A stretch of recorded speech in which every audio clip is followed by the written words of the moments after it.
Great. Now I see the question I was going to address next. Looks like Adam is answering it right now, typing an answer. So I'll move to Go another ahead and ask question. it. Go ahead and ask it. Oh, okay. Other people might have had it. Okay. Adam just talked about actively managing the rebalancing and tax loss harvesting. Is this done across my whole portfolio, including tax deferred, tax free, and after tax portions of the portfolio? Yeah, so as I mentioned, we have an investment policy statement. It's documented that holds us accountable to manage those dollars.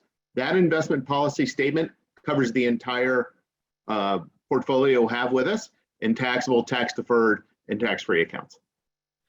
One thing that I really like that you not only talk about, but you actually do, and something that I found out during our review, is we have a significant amount of money in Roth IRAs because we made a significant Roth IRA conversion when we had that fire that I was happy to get the insurance, but I didn't get the insurance until the next year.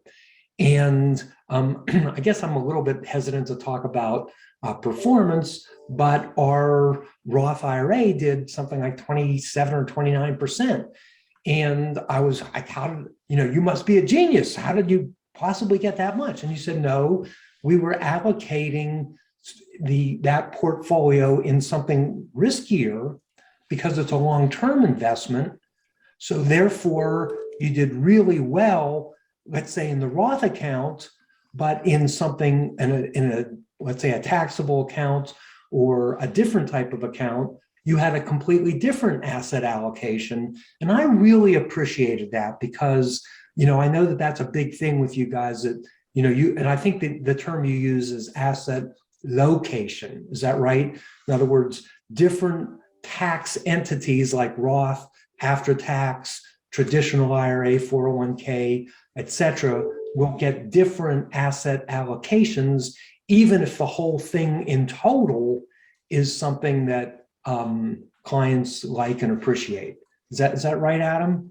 That's right. And I'll go back to what I said earlier when we talked about having stocks outside of the traditional IRA. Not only do we want it outside of the traditional IRA, we want those asset classes, specifically small value, whether it's US or foreign, in your Roth because it has the highest expected return. And that bucket of money will likely be the last money you spend, particularly if you have wealth and plan on transferring it to your kids. Remember, the Roth money has to come out 10 years after the death of the last spouse. So if you're 60 years old, you might be talking about a 40-year runway here. Let's load that up with small cap value and let it run. But we will rebalance within the context of the whole portfolio.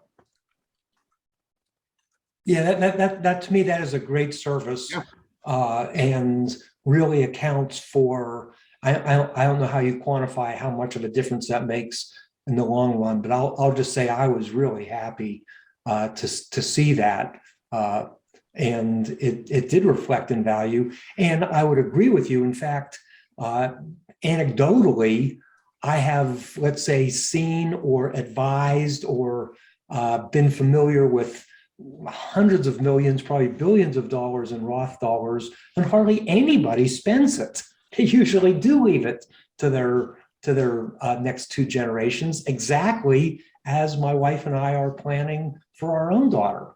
And if you piggyback to what Larry was talking about with the alternatives on that conversation a few minutes ago, we like those in the Roth because they are tax ineffective.